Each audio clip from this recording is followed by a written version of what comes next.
ในตอนแรงวันที่24กรกฎาคม2026นี้ที่ห้องประชุมอุทยานดิจิตอล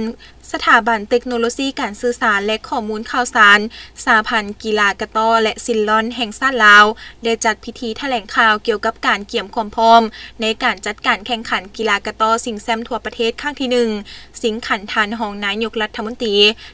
รีกระทรวงป้องกันประเทศประจำปี2026โดยการเข้าร่วมของท่านสันติสุขสิมมลาวงศ์รัฐมนตรีกระทรวงเทคโนโลยีและการสื่อสารประธานสหพันธ์กีฬากะต้อและซิลลอนแห่งชาติลาวท่านกิ่งมโนพรหมมหาไสยรองรัฐมนตรีกระทรวงศึกษาและกีฬามีต่างหน้าจากห้องว่าการกระทรวงป้องกันประเทศต่างหน้ากระทรวงป้องกันความสงบหัวหน้ากรมคณะกรรมการโอลิมปิกแห่งชาติลาวคณะบริหารงานสหพันธ์กีฬากะต้อและซิลลอนแห่งชาติลาวบริษัทให้การสนับสนุนคณะนำครูฝึกนักกีฬาและบรรดาสื่อมวลชนเข้าร่วม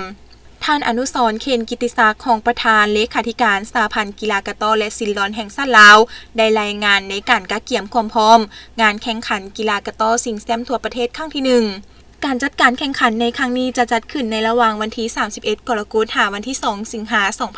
2026อยู่ที่สนามกีฬาบูโดเซ็นเตอร์ประกอบมี4รายการคือทีมเดียวชายหุ้นทั่วไป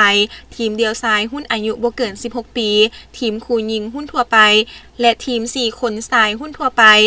ปัจจุบันสโมสรจากกระทรวงแขนงการแขวงและสโมสรทั่วประเทศเข้าร่วมทั้งหมด22สโมสรส่วนด้านความพร้อมสนามอุปกรณ์เทคนิคตารางกะต้อระบบกรรมการและบุคลากรแม่นมีความพร้อมห้อยส่วนห้อยการจัดการแข่งขันครั้งนี้นอกจากสิงขันธานรองนายกรัฐมนตรี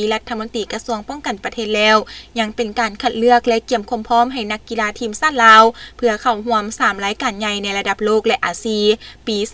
2026ได้แก่การแข่งขันกีฬากะต้อชิงแชมป์โลก King Cup 2026อยู่ประเทศไทยวันที่3ถึงวันที่11สิงหาคม2026การแข่งขันกีฬาเอเชียนเกมครั้งที่20อยู่ประเทศญี่ปุ่นวันที่19กันยายนถึงวันที่4ตุลาคม